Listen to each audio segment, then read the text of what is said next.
everybody. Welcome back. No, wait, you say welcome back to us. We're welcomed back, I hope. Hey, how is everybody? Well, you can welcome people back to listening to the show. Welcome back to listening to the show that we're being welcomed back to.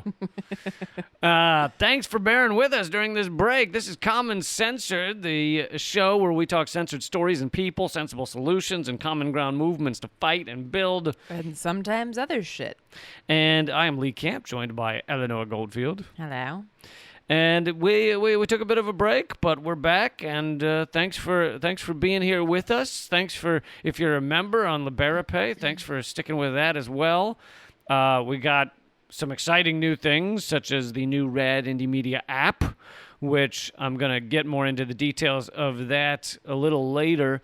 But if you love radindiemedia.com, our site that we created, which you should because you're a sane person, then you will love the app. So, and if you don't know what radindiemedia.com is, you should. And as soon as you're done listening to this, don't multitask, it's dangerous. Go to radindiemedia.com and check it out. It is a hub for, as the name suggests, radical independent media.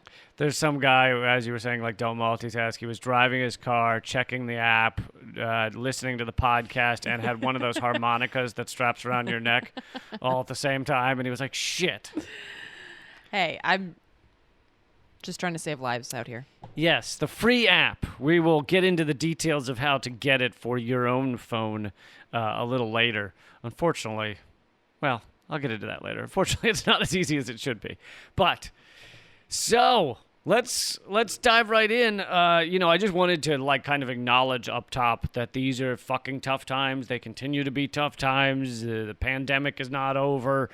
People are struggling. And our fucking government, our fucking market economy, capitalist profit over all else system continues to do just about nothing to help people and make sure we get through this. So many people are like, well, the problem is that there's lockdowns. Well, yeah, that is a problem. But the reason it's a problem is because we live in a system that is like, hey, stay home and also go fuck yourself. Like, if we were a community, like, picture 100 people that all cared about each other to some extent and were like, hey, shit's weird right now. There's a pandemic, so we're all not going to get together in large groups, but we can all take care of each other still. You wouldn't be nearly as furious about what's going on right now. Well, right, and you talked about people this would be okay in the most recent Redacted Tonight as well. Just the underlying problem. There are a lot of problems that capitalism causes, but the underlying problem is capitalism, as the saying in the mutual aid community has been, COVID is the virus, but capitalism is the pandemic. And it is important to look at that underlying cause because there's so many people shit slinging and so much infighting and back and forths about what should be the new tactic that's taken by the state in order to stem the tide of this virus, and in reality it's shit that should have been done 2 years ago that we grossly missed the boat on and continue to miss the boat on because capitalism. So it's important to look at that larger issue because it's really not, at this point, it's not about whether you're wearing layers of 4 masks or 2 or whatever the fuck, or whether you personally got the vaccine or the underlying issue is that our system is built to prioritize all things before the health and well-being of people and planet. And that is just the core issue. And the longer that we kind of skate around that and shit sling about other things, the longer that both the virus and the pandemic of capitalism will perpetuate. And this is, of course, people go, oh, well, the pandemic, look how how good it is for the ruling elite, how much more money they've collected, trillions of dollars going to the richest people in the world. Yeah, that's true. That's called the shock doctrine. It's like everything that fucking sucks, they find a way to exploit it. They find a way to get money from it. And they find a way to make it suck more for all of the average people. And I mean that in terms of amount of, size of bank account. I don't mean you're an average personality. You may be an awesome person, but in terms of amount of money in the bank account, they find a way to just extract more, put it in the hands of an incredibly rich oligarchy. And it's no different with a pandemic or with environmental collapse or with, Wall Street ups and downs. It's how they can keep extracting the wealth, the life, the effort, the labor, the energy from average people, from everybody who's not a fucking multi-millionaire Billionaire. and billionaire. Yeah, is millionaire even impressive anymore? But I didn't want to leave the multi-millionaires out there. Like, there's a lot of people with like $10 million who are fucking awful. Like, Very they're true. like all the lobbyists on K Street. They've all got like 10 million in the bank. They're not a billionaire. They're not Elon Musk, and they're destroying the planet. Fair enough. I want to make that. Don't want to leave them out. Don't want to leave them out. So from those fuckholes, let's move on to something else that is related to capitalism. Yeah. So this is something that came up because I subscribe. I'm a member. I don't know, whatever that word is that I'm searching for. It's a site called academia.edu, which is basically like a place that you can search a bunch of different academic journals for papers that are written on a certain topic. And so I've been doing that with some research that I've been diving into. So, and it'll every now and then something will pop up that's not directly related to what I'm researching about. And in this case, it was a paper and I'm not paraphrasing, like this is legitimately the name of this paper. Quote, anxious, depressed, you might be suffering from capitalism. Again, that's literally what the paper is called. And this is a paper that was written back in 2015. So this is even, of course, before the pandemic. Again, capitalism has been a problem for a while. It's just that the pandemic made it really stark and obvious for a lot of folks. And the point basically here is that capitalism has really adverse effects on in this case, the mental health, which of course affects your physical health of folks. And they're primarily talking about people in the United States. And you could say that that's even more stark because in the United States, we don't have what I like to call like chains on the beast of capitalism like they do in other countries. So for instance, if you're sitting in Sweden, then you still live in a capitalist system. Yeah. Absolutely. Let's not be deceived. But there are more chains on the beast. So for instance, you have the chain of universal health care that is unfortunately at the moment being loosened a lot, and healthcare is being more and more privatized in Sweden. But you have this chain, this fetter on the beast of capitalism that you don't have in the United States. But I would argue it's not change. It's just like ankle weights. Like they just have like a little bit more weight. The monster of capitalism is a little bit sluggish because it's like, it's got those little 50-year-old women who do like jazzercise will have things that like strap around their wrists, add a little weight. Yeah. Yeah. I've heard tell of such things. Yeah. I guess just, it's like Chains implies that it could actually stop them. choose your own adventure, choose your metaphor, whatever. So no, I have to nail this down. Was it ankle weights or okay? Go ahead. Maybe it's the resistance bands. Yes, I like those. So basically, and this is something that several different, I just happened to find this article, or this piece, but other scientific magazines and journals have pointed this out in the past, 10, 15 years that I've seen at least. Maybe they were doing it before, but it's become something of a conversation in the scientific community where they're actually showing through scientific methods that capitalism is bad for, your mental well-being. And I found this interesting, and I wanted to share it with you guys because I recently wrote an essay about how certain things are inherent, they're instinctual, and how science catches up to those things eventually. There are things that have been passed down in a lot of different cultures, and really throughout human history. For instance, the fact that humans are very collaborative. This is something that that we've known. That's written into our DNA. Recently there was an article in a scientific magazine that showed that 2 million years ago, hominids were caring for disabled members of their community that wouldn't have been able to walk because of a spinal tumor or something. I thought they just ate them. Nope. They cared for him. It's that awkward moment when you realize that the healthcare system was more humane 2 million years ago. And I do mean 2 million. I'm not saying like that's not I'm not misspeaking. 2 million years ago, hominids were literally like, "Oh, this person needs help. They can't walk. We're going to help them." And today we're like, "Nope, sorry. You're just going to have to sit in a ditch and die slowly." So anyway, that there's this knowledge that's passed down inside of our DNA in many different cultures that is inherent, right? It's instinctual to help out, and science then catches up to that when they dig up bones or when they do these research studies. And this is one of those cases, right? We've felt it, like you've felt.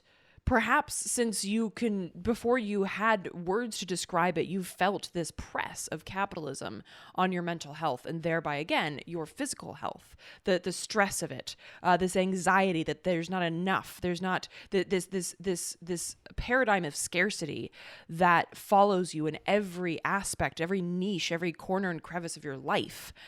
Now science is catching up to that inherent feeling, that instinctual blowback against capitalism, and saying, yeah, so that's actually scientifically accurate. Right.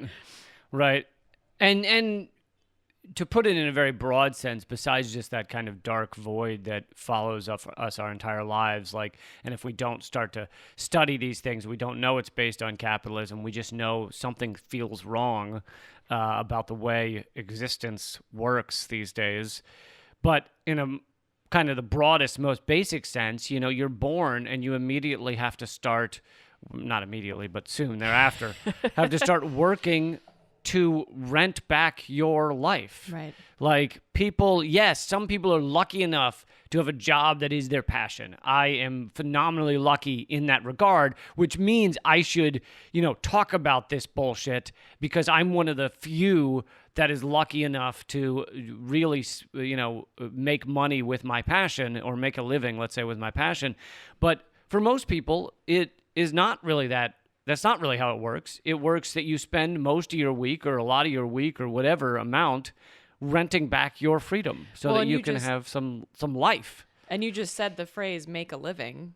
Yeah. Like, it's just so fucked. Yeah. And even the phraseology. Right. Yeah. And this is where I also nerd out on language. It's like, make a living? What the fuck does that mean? Like, that shouldn't make any sense. Well, I did hear... It should be so grotesque to conceive of having to make a living. You're alive. That is your like, what the fuck? Another example is I try not to say that Bezos, and I still do it sometimes, but like Bezos or something earns $1,000 a second or whatever it is, 5,000 a second, because steals. he doesn't earn it. I mean, steals is the most aggressive term, but let's just at least say collects. Let's at least make it clear he's not working at that rate of $5,000 a second. Like, so it's collects. He collects $5,000 a second. Anyway, but that's an aside.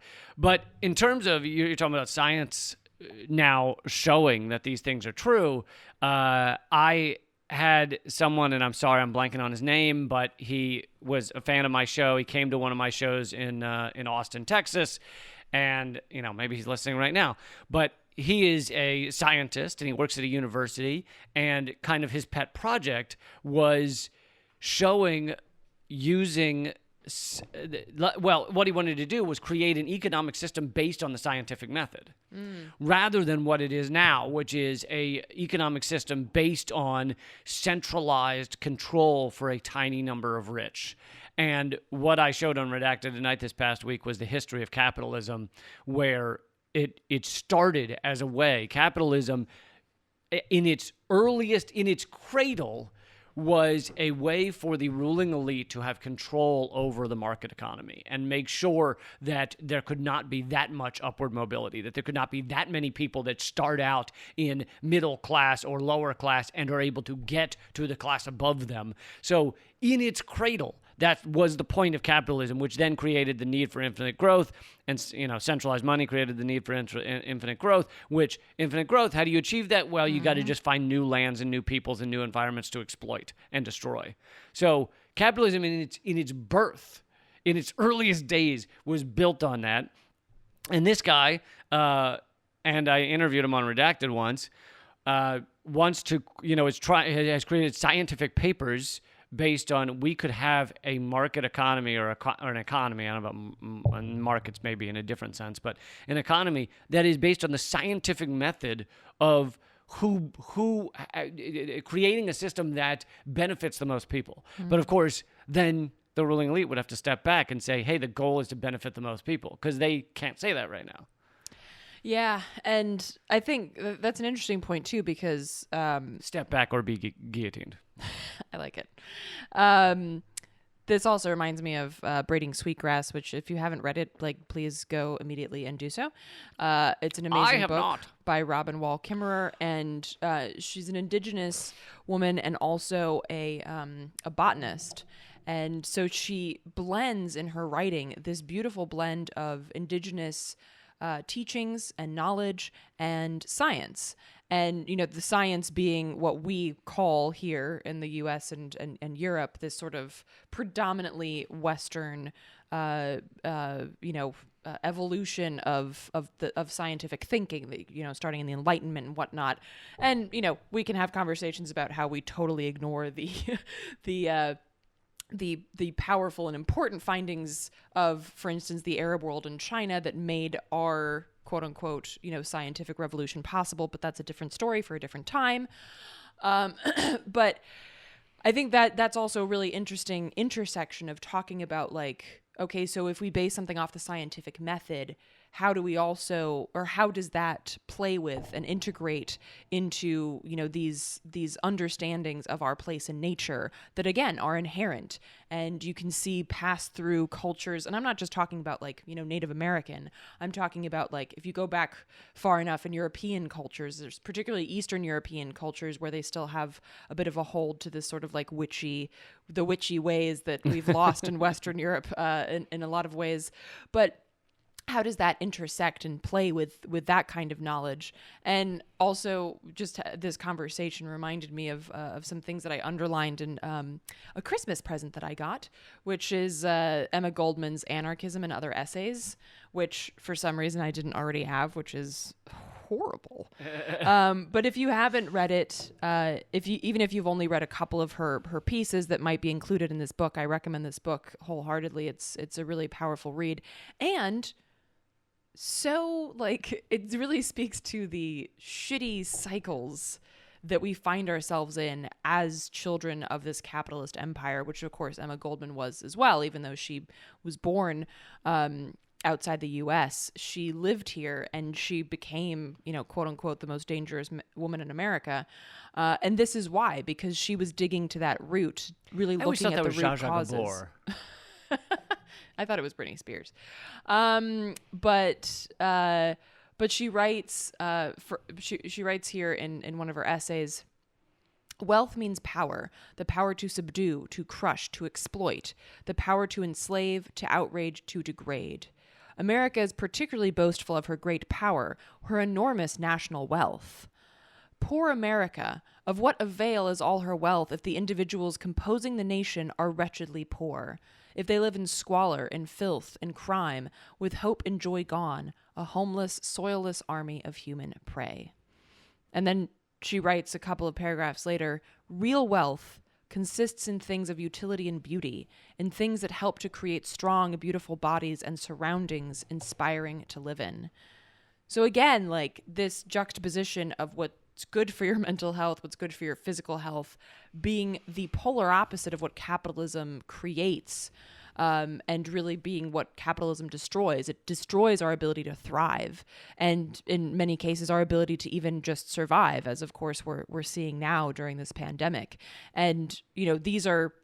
She's writing this in like 1910 is when this book was originally published, so more than 100 years ago. And I know that can sound really depressing, like, fuck, we've been dealing with this shit for hundreds of years and we haven't. But I think that it's also really important as a highlight to recognize the history, the past, to recognize things that we have gained. I was trolling through Instagram earlier this morning, and I saw there was a picture that somebody had shared of an 11-year-old coal miner. There are things that we have gained, and that's not to say that we don't have a lot of things that need to be addressed. Of course we do. But I think it's important to also recognize what thinkers and what doers like Emma Goldman have pushed for us to gain, and the importance of looking at the history of capitalism as also the history of our triumphs over capitalism, our triumphs to build communities that have been resilient. There are people alive today because mutual aid managed to create community spaces that offered a little niche of thriving in the midst of this capitalist shitstorm. And you were predicting what I was about to say, which is, you were talking about how negative and daunting it can feel. And so far in this episode, kind of without even intending it, it's just been like, here's how fucked capitalism is. Here's how fucked capitalism is. Oh, yeah, did we mention how fucked capitalism is? But you were mentioning that each of these things, like mutual aid, but that's perhaps even a larger example, but just smaller interactions and moments in life are anti-capitalist. And it's about moving that forward, is about furthering those, fostering those, growing those, and appreciating them and acknowledging them as anti-capitalist. Every time you hang out with a friend and it's not there's no money exchanged, right. There's no even gifts exchanged. I don't have a problem with gifts, but I'm just saying and you don't have to go and spend $100 on a dinner. You just go for a walk. You go for a walk or something. That is an anti-capitalist moment in your life, because our system, our consumerist system, would say, no. The only place you can legitimately hang out with friends is at brunch, is at even just a coffee shop where you can spend some money and be a good part of this consumerist society. But there's so many other examples, small mutual aid examples, examples of community gardens, examples of, you decide to give something to someone without any charge or fee. I just want to help you out. I just do this for free. Even sometimes I do interviews where it's a small platform, and I just think like, well, I was a small platform once, so I'm going to do an interview on their show, even though it's not going to help me really at all, but maybe it helps them a little. Like, that type of stuff is mostly anti-capitalist, largely anti-capitalist, and largely anti-consumerist. And each of those can be grown, can build, can be a stepping stone towards all of these important ideas that need to be held on to and fostered and built and saved from a system that is collapsing due to capitalism, due to consumerism, due to materialism. So, and I'm not saying I do a great job of this. I want to do a better job of like appreciating those moments and being like, yeah, this is a moment of what life could be if, and it could be much larger if we were outside of capitalism, if we evolved past capitalism. Yeah. Well, I mean, we're all works in progress, and I think every time you have sex and don't pay for it. Oh, is that a thing? Well, yeah. Well, I mean, we're all works in progress, and I think this also speaks to the idea that, some conversations about the idea of being totally anti-capitalist or totally anti-racist or anti-fat or whatever. This is part of the problem of that binary looking at, oh, you're either this or you're either capitalist or you're perfectly anti-capitalist. That's not a thing. We're sitting here delivering this message to y'all on items that we bought. No, these microphones I knitted out of some hair I found on the apartment floor. So that would be mine. Little fun, weird tidbit, by the way, though. My mom did make gloves out of my dead cat's hair. Oh, God. A little weird, but, whatevs. They're warm, I will say. She was a long-haired cat, so they're pretty cozy. Anyway. Oh, God. I feel like there's a lot of taxidermied pets in your mom's house. No, she just uses like bits and pieces of the pet to summon, various spirits. Is that why your glove has a tail? So, but like, yeah, so there's this, instead of thinking of, and this is another thing that I kind of not harp on, but discuss, which, I've stolen from a few thinkers, including my boyfriend, Nietzsche. And, Hey now. What? Hey now. It's cool. We don't get a lot of time to hang out. So he oftentimes said that it's not about being, it's about becoming. And that, the only things that are being are dead things. And the fact that you're alive means that you're always becoming. And if you're not, then what the fuck are you doing? Then you're just drowning. Right, always growing. And so I think that that's also important. Like, we can oftentimes, ironically, feel like we're not doing enough to be anti-capitalist, which is ironic because then you're feeling the weight of that capitalist productivity. Like, oh, I need to do more to be anti-capitalist, which is totally, fucked. But we can feel that weight of like, oh, I need to do more to be more anti-capitalist, or I need to do more to, and it's good to feel the drive to be better and to do better, but also to recognize that there's no end goal. Like, you're not in a race where you reach the finish line and then you get a medal that says you're perfectly anti-capitalist or you're perfectly anti-racist or anti-sexist or whatever. I thought that medal was on the front of Emma Goldman's book. So it's a continuous push. Also because things continue to change. The world continues to change. So what being anti-capitalist, even 20 years ago looks different than it does today, even though it's the same system and we are still ourselves in this system, but we've changed and the system has changed because of that, continuous relationship that shifts and pushes and pulls against each other. So I think it's also important to recognize that, to not, get down on yourself because you had to buy something. Yeah. And, the truth is, there's so many gray areas of this discussion, and we don't need to sit here and go back and forth on them forever. But you look at like the Christmas season, and and Hanukkah. Although I got dick presents for Hanukkah when I was a kid, but everyone did. Don't feel bad. Is about, they have made it about consumerism, but the reason people feel good during that season, or a big part of it, is the stuff that's kind of anti-capitalist and outside of capitalism, the getting together with family, the spending time together, the having time off work, those who are lucky enough to have that time off work, all those things. And then the gifts, even though they've succeeded in ramping up, gift giving to a thing where it's like, if you aren't spending hundreds of dollars, then you aren't a good family member or a good capitalist or a good, member of society. Yes, they've succeeded on that front, but the reason still that those moments make us feel good is the giving, is the, I care about you and here's something that I think you will enjoy. Now, it's been polluted in so many ways, but the heart of it is still there. And I think, it could be built. You can try with your family. I've tried over the years at various times. Like, for one thing, I don't give, high dollar gifts. But the other thing is I had one year, probably 10 years ago, where I was like, I'm only going to give notices to family members saying that donation has been made. The human fund. Yeah, I know. There's a Seinfeld where George, but he didn't actually give the donations. No, I know. He basically wanted to save money. But no, I did give the donations, but they were donations that were very thoughtful in terms of like, oh, this person has an interest in this area. Right. I found this organization that is a small organization that they've never heard of that supports the thing that they love. And so I did all that. Now, granted, they seemed unimpressed, but...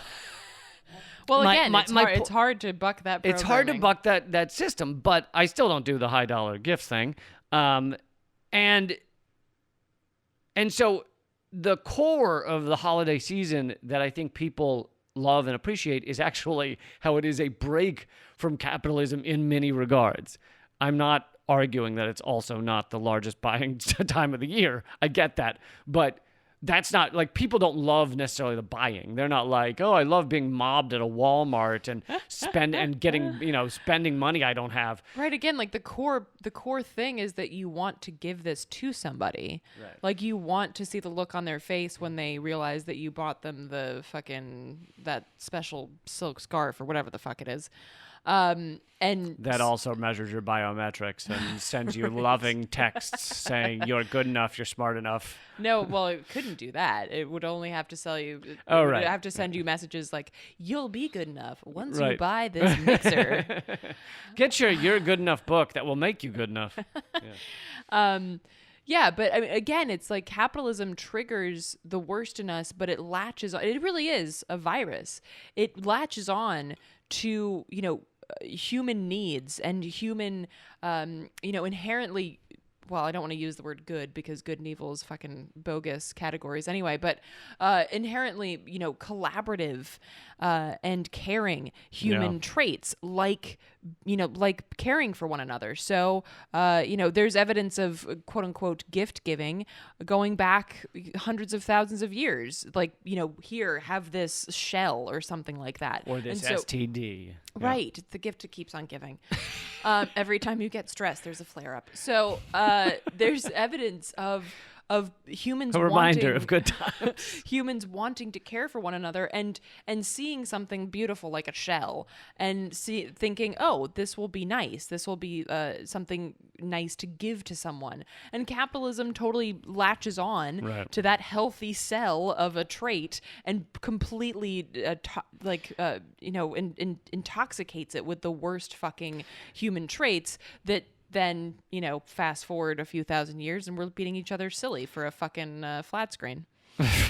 Yeah. And in the examples of kind of the worst, most aggressive capitalist systems, so largely, the United States and some others where the ankle weights aren't on there, Resistance bands. the economic system has found the places where people are willing to spend the most money because it is some significant moment in their lives, and they have made it so fucking expensive that people will go into debt for years to do that thing. So it's college education, it's funerals, it's healthcare, it's sometimes weddings, but so the economic system that exploits everything finds those moments where people are like, I don't care the cost, I'm going to make sure my kid gets a good education. Or I don't care the cost, I'm going to make sure that my wife survives the car crash she was just in.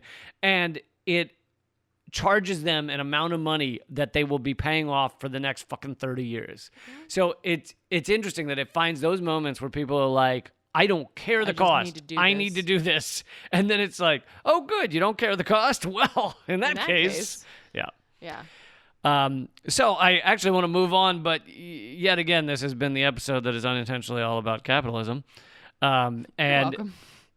And this one I was thinking about the other day because I was watching. So there's a series of kind of short 15-minute docs on the best inventions of the year.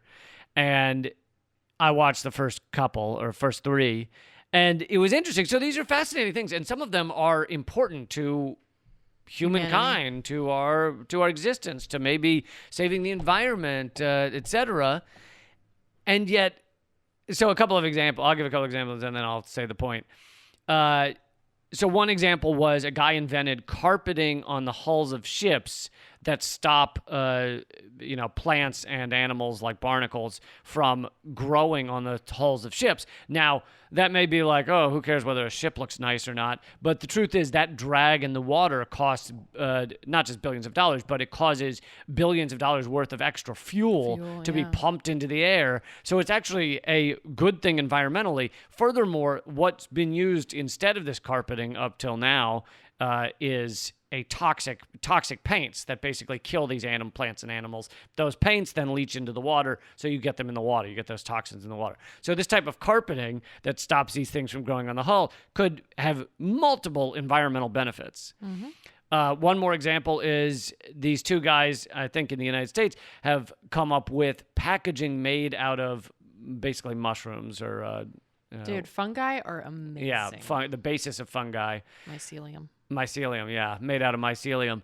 And what they do is they take basically mulch, wood mulch that's been reused, composted or whatever, dump it into a mold, and then put in some mycelium and let it grow, and it hardens the whole thing into packaging material, the shape of which they did intentionally. So you could, if you were a business that's packaging computers, you could have very specific, so it's basically instead of styrofoam. Right. You get very specific shapes that protect the computer en route, and this packaging is completely biodegradable. You throw it out in the yard, it's not going to last long like that. So it's brilliant and environmental and everything else. Great ideas. These are all wonderful. We should have mushroom packaging across the world immediately and never use styrofoam again. In each of these episodes that I watched, there's a moment where they go, and the inventors realized it was important to patent their invention, and they're now selling it around the world. So There's a couple of things here. One is that by patenting it, the knowledge is not shared. They're making sure the knowledge cannot be shared large scale around the world immediately. Instead, everybody's got to try and either change that idea to something they can then patent or buy it from them. And it at an incredible rate, slows down adoption or maybe just flat out stops adoption of these things. So how many companies around the world are going to keep using styrofoam because it's cheaper and easier, not patented, than using this mushroom-based packaging that they'd have to pay a licensing fee to use? But of course, these guys, and it's tough to blame them considering they're just operating in this system, want to get fairly wealthy from their creation. We put in the time and effort to invent this. We want to get wealthy from it. But if we lived in a system, in a society, in a world that it was like, hey, here's the solution that gets rid of all styrofoam packaging, all plastic packaging instantaneously, let's use it worldwide and save our environment, it would just be done. It would just be, here it is. Here's the answer. Well, and even, you could even do like a stopgap step in between and say like, hey, governments should be on the lookout for these kind of inventions constantly. And as soon as they pop up, they should then pay for that patent. Well, that'd be another. That also doesn't solve the problem of capitalism, but it at least makes sure that they are available on a much wider scale. But of course, that sounds an awful lot like socialism. And the government is doing it. And sometime in the better governments, maybe you'll see the government will be like, hey, from here on out, we're paying for all government packaging because government's shipping all over the place to be this type of biodegradable stuff. And so they may do that, but they're not going to be like, and we're also covering the cost for all Amazon packaging to be biodegradable. Yeah. That would never happen. No. But yes, this is another step where we could be saving our future, for grandkids, the great-grandkids, saving the environment, saving the world. And instead, the economic system that, as I talk about on Redacted Tonight this week, if you want to watch that, please go to leecamp.com and check it out, or Rad Indie Media. As I talk about this week, capitalism from the cradle was designed to protect the wealthy, enrich the wealthy, and this is yet another example where it's like, if everybody's getting these things, then it's not feeding money to the wealthy. Yeah, and you've talked about this on the show a handful of times with regards to different subjects, but one that I also remember is that you had an episode that talked about the water crisis and how it's there. We already have technology that can solve the issues of not having access to fresh water, drinkable, potable water, and yet it's not these solutions aren't being Namibia. Something like 75% of their water is recycled. Right.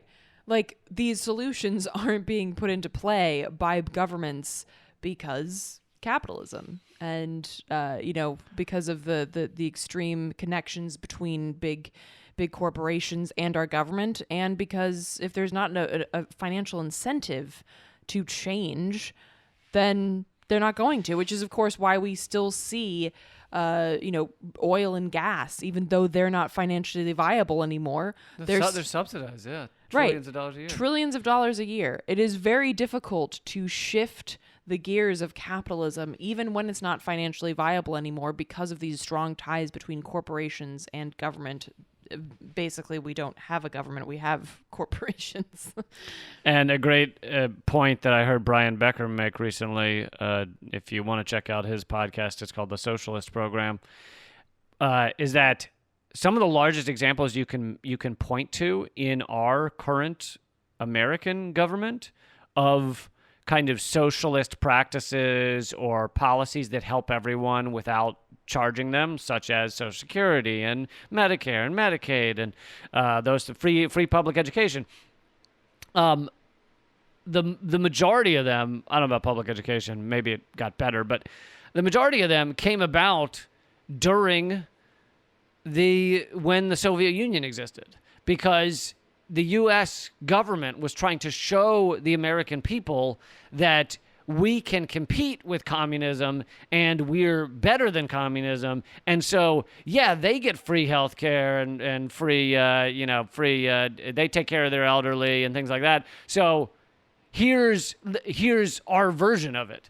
And so most of those things have not come into play like recently. They were created during a time when the American system had to compete with the various socialist systems around the world. Right. They wanted to ensure that there wouldn't be a huge revolution here. And the way that you do that is that you do little tiny handouts. And you see the same thing happening today. You've got people turning around and going home because Biden was elected instead of Trump, and because the DC mayor spray painted Black Lives Matter on the fucking street, and because now everyone and their mother spray painting has Black Lives Matter in their window, and because a Navy fucking destroyer vessel was named after Harvey Milk. Like, seriously, folks, we're not kidding. No, I'm really serious. Named after the gay rights advocate. Because bombing people is fabulous. So it's a misconception. And I think they had a trans soldier like cut the ribbon or something. Ugh. Yeah. What garbage.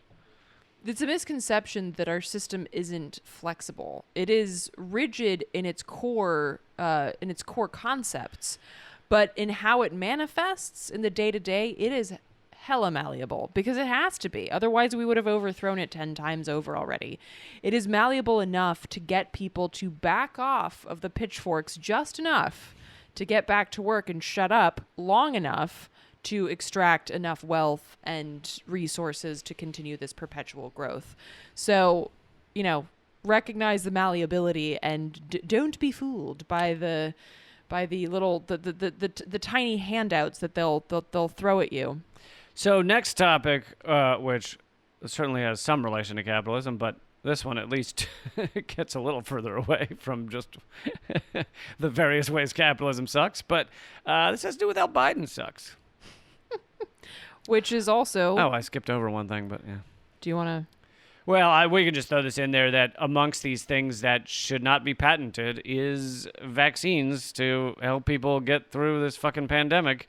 And there is the Real News has a article on the unpatented vaccine in India that's being called the world's vaccine and has just gotten approval in India and could end up going worldwide.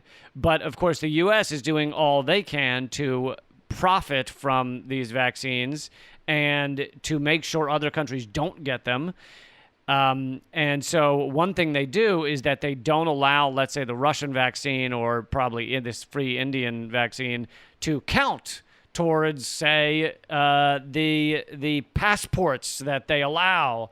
So basically, under Biden, let's keep in mind, Trump was criticized for a Muslim ban. Under Biden, you now have basically an Africa ban where only 4% of Africa is vaccinated, and Biden's saying, yeah, anyone who's not can't come into the United States, and you can't have the vaccine. You can only have the vaccines that the U.S. appreciates and loves. And you will have to pay top dollar for those. Yeah. No, it's abhorrent, and this is, again, the problem with seeing any sort of strong demarcation between the likes of Trump and Biden and the Republicans and the Democrats. So so clearly shown here in what I'm about to describe, among many other things. So, and you can find this this piece by Stephen Semler on Rat Indie Media.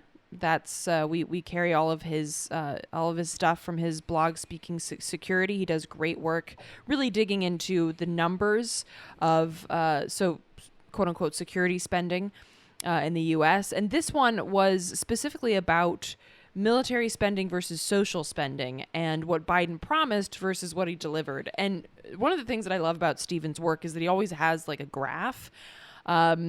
The visual aid, and I'm not even like a visual person, but the visual aid is really powerful. I feel like Netanyahu at the UN with the picture of Iran, but like chart of the bomb. Seriously, the like what was it, Wile E. Coyote bomb? Right. So this is really powerful to look at because what Biden campaigned on promises for Pentagon spending, because of course they have to do that, and then human and physical infrastructure.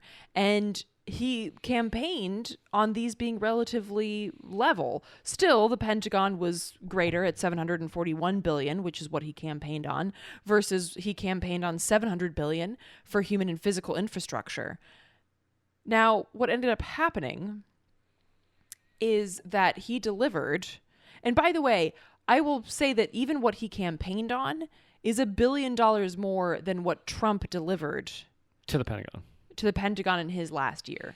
So even best case scenario, it's still more than Trump. Biden's still giving more to the Pentagon. If you look at Pentagon spend or Pentagon budget since Obama, it has just gotten more and more, and Obama made it more and more. So it's not like Obama was trying to push it down either. And this doesn't mean Trump was a good guy. He was a raging cunt and gave hundreds of billions of dollars to the Pentagon as well. So it just keeps going up every year, no matter who's in the presidency, which shows that the presidency, yes, matters, but doesn't matter on the level that we think it does. No, the people that could become president, and by that I mean the people who shouldn't ever be running a country. The ruling oligarchy allowable presidents. Right, are all going to be war hawks. They're all going to be war criminals. They are going to, be the capitalist ideal of putting profit above people and planet at every turn. And this is another example. So Biden, again, he campaigned on giving more money to the Pentagon than Trump did, which I doubt you saw it phrased that way in any of the neolib media.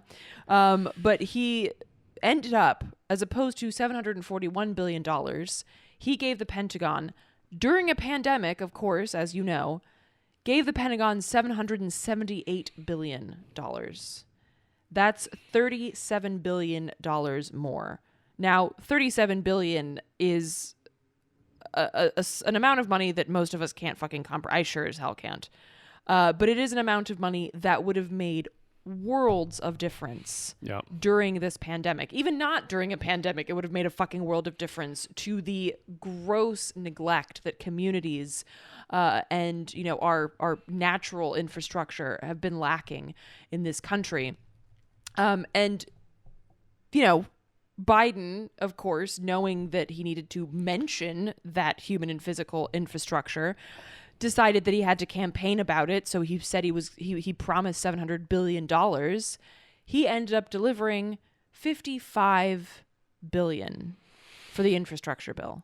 55 versus 700. That really is crazy. Just occurred to me, I had seen a meme put up about what this amount of money could buy. You said, so this is what does $768 billion a year look like? So this is splitting it up. And here are some examples. Universal free childcare and pre-K, $150 billion a year. Tuition-free public universities for all, $80 billion a year. 12 weeks national paid family medical leave for all, $55 billion a year. Publicly owned broadband for all, $15 billion a year. A couple more, homes for all, guaranteed place to live for everyone, $150 billion a year. 100% renewable energy in the U.S. by 2050, $270 billion a year. Adding dental, hearing, and vision to Medicare, $36 billion a year. Yeah, and I just saw there was another tweet screenshot that I saw on Instagram where these Marines were practicing with jetpacks. And so the Marines have just, purchased a shit ton of jetpacks. And then this woman who's a teacher just, tweeted a response and said, "My elementary school doesn't have central air conditioning." But hey, congrats on your fucking jetpacks. Like the average public, public school classroom doesn't have like a computer. Like the advanced technology is like a erasable pen. And meanwhile, you've got fucking military people in jetpacks. Teachers are told that they have to buy their own supplies. I'm guessing this Marine didn't fucking have to buy his own jetpack. Could you imagine? Like, did he have a GoFundMe going for his fucking jetpack? I kind of doubt it. Please give me a jetpack. So, I want to talk about the Rad Indie Media app, but it fits into a larger conversation called This Week in Censorship.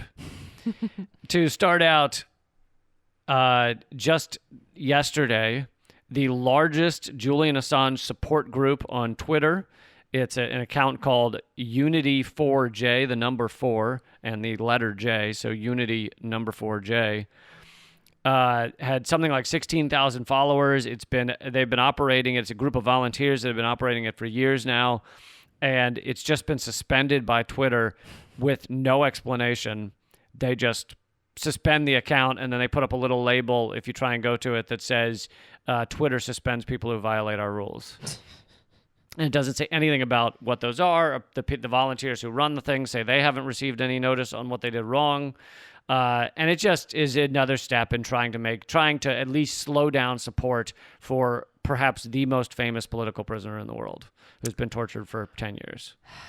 Yeah, well, Twitter doesn't really need to give an explanation, do they? Because it's quite clear. You go against the U.S. empire, and you are not welcome here. Meanwhile, the amount of like fascist,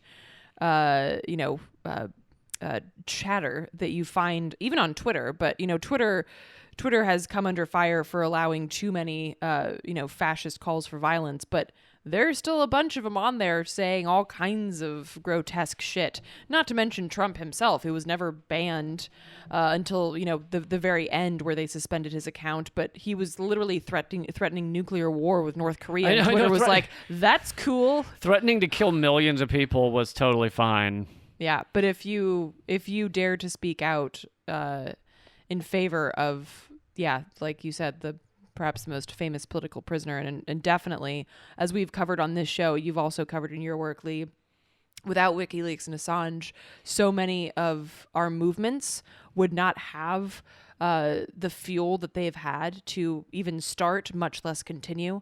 So WikiLeaks has been a vital partner, just like any kind of this kind of information of what the empire is doing is vital for our movements, and we have to dig to find that information. So having a partner like WikiLeaks has really meant that we can push our movements forward and fuel them in such a powerful way. So of course that is incredibly threatening, and again, it also highlights that platforms like Twitter and Facebook and Instagram and all that shit, and I get it, if you have it, so do I. I want to see pictures of my niece eating a fucking cupcake or whatever, but know that these platforms are not for you. They are against you, and I mean that in a very simplistic way. They are against the ability, again, circling back, of the people to thrive and to make our own self-determined decisions about our government, about the path forward in the future. They are literally, as someone put it, stenographers to the State Department, and they are interested only in upholding the status quo of U.S. imperialism at home and abroad. And just know that when you're using them. And never, ever, ever, I repeat, never, ever, ever, ever get your news from these fucking platforms, because it is twisted and completely highlighted in order to, promote, again, U.S. imperialism. So if you are listening to this, and you can check if Unity4J is still suspended, and if so, Please, do whatever it is you can do to try and get them brought back to life. You can tweet at Twitter. You can tweet at there's other Twitter accounts that are supposed to deal with this kind of shit. And hopefully, if they get enough pushback, sometimes they do bring back these accounts that they are trying to sideline. So the second story in this week in censorship has to do with the Rad Indie Media app, which the censorship, the making it difficult to get this app is not being done to us specifically. It's not like, I don't think iPhone is really familiar with Rad Indie Media yet, but it is designed to censor or stop anything that is kind of outside the mainstream. And so first, I'm going to tell you how to get the Rad Indie Media app, but then I'm going to tell you why it's so hard. So if you have an iPhone, apparently the only browser that allows you right now to get it, and we've tried to work around this, but so far haven't found a way, the only browser is Safari. So you have to get the Safari browser on your phone. Then you go to radindiemedia.com, and then you click the share button, like if you wanted to share a photo or share the site with someone. You click that share button, and then there's a menu that comes up, and one of the options on the menu is add to home screen. It either says that or something similar. So if you click that, it will add a icon on your home screen or your phone that looks like an app for Rad Indie Media. And it doesn't track any of your data. All it does is if you click that quote-unquote app, it'll take you to the Rad Indie Media site that is built for an iPhone, and you can check it every day as if it's an app on your phone. Now, that's several steps rather than just go to the iPhone App Store and look up Rad Indie Media, which would be the easiest way to do that, but that doesn't work. And the reason that they have stopped Rad Indie Media from being on there is they gave us two reasons. One is because there is journalism about COVID, and they only allow basically credentialed journalist sites to talk about COVID. Well, guess what? Who are the credentialed journalist sites? It's Not CNN. us. It's Fox News. It's New York Times. It's the opposite of Indie Media. It's the New York Times. It's NBC, CBS, MSNBC. All these garbage propaganda outlets are the only thing that iPhone will allow apps detailing what's happening with COVID, what's happening across the nation. So basically, by saying that we can't have COVID news, they've made it impossible for any news outlet that's not a mainstream outlet to be on their app store. Mm-hmm. So that's one. And then the other way they do that is they said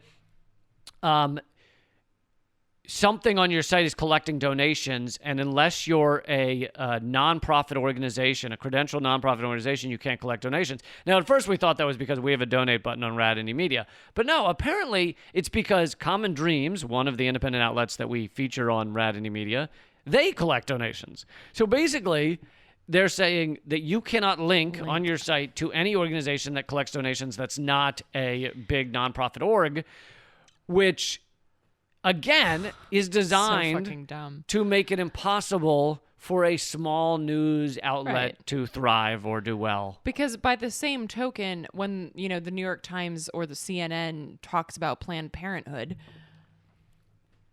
they shouldn't be allowed to have an app because Planned Parenthood has a donate button on their site. That's using the same fucking logic. So it's really it's all bullshit. Well, right, but it also is, because let's say it were about the fact that we have a donate button on our site. It basically says we will not promote any news outlet that has a donate That's button. Independently funded. That's basically. independently funded. So guess what that leaves? That leaves all of the outlets that are funded by corporations and big advertisements. So, I mean, without saying it, they're saying we only allow apps that connect to massive mainstream media organizations. Yep. Which is hilarious. I mean, I'd be less offended if they just sent an email saying that. We only support apps Well, that I are would mainstream too, but garbage. that level of honesty is not something that these corporations trade in. So yeah, sorry that it's a couple of more steps for y'all, but understand that it's not because we're just trying to fuck with you. It is indeed because the corporations are trying to fuck I'm with trying us. to fuck with you. And fuck with us. I'm just going to give the steps one more time. And on Android, I think it's a little easier. You can use most of the browsing apps. So I think you can do it however you go to a website on your phone. If you have an Android, just go to radindiemedia.com, click the share button or one of the options there, and then you should find one that either says set as home screen or something like that. If it's not that one, just try one of the ones that sounds similar, and you should get it to work. And it then puts the app on your phone. Again, it's not tracking your data. It's not going to send you text messages. It just allows you easy access to Rad Indie Media. You can check it often. Rad Indie Media now is updating something like 5 times a day. So you're getting new news from independent outlets constantly. And you can sign up for the newsletter so that you get it in your inbox. Yeah. And so here are the steps one last time for if you have an iPhone. Go on the Safari browser to radindiemedia.com. That's RADINDIE media.com, and click the share button and then click add to home screen, and you should have the app on your home screen. So that's our show, but a couple of quick notes. Eleanor's new album is out. You should all check it out. Not just the album, but the fucking vinyl. The fucking vinyl. The vinyl's incredible. You get a signed copy if you buy it. It is a limited edition, so it will run out. So get Eleanor's vinyl. You're going to love it. And it is at artkillingapathy.com. It's called No Solo. If you don't have a record player, it's cool. You can also get it digitally on my site, artkillingapathy.com. There's also a link there to my film, Hard Road of Hope, and just a bunch of little tidbits of the work that I do. Yeah. And if you want to support this show, you'll notice we have no advertisements on here at all. Rad Indie Media has no advertisements. If you want to support this stuff, go to liberapay.com/Lee Camp. You can also support Rad Indie Media by clicking the donate button at the site. We are going to try and do some more live streams coming up in not too long, but the scheduling is up in the air, so just kind of keep an eye out. But we are continuing the Solidarity Fund. If you want to donate to the Solidarity Fund to help people who are struggling, you can do that on Venmo at Lee Camp. All of those, none of it goes to me. All of it goes to people who are struggling. If you are someone struggling and where $50 or $80 could make a big difference in your life, then email commoncensored, there's an ED at the end, at protonmail.com. Commoncensored at protonmail.com. And that's what I got. If you want the new episode of Redacted, which I talked a lot about in this episode, that is at leecamp.com or radindiemedia.com. Right on. Until next time, everyone, stay safe, act out. Keep fighting.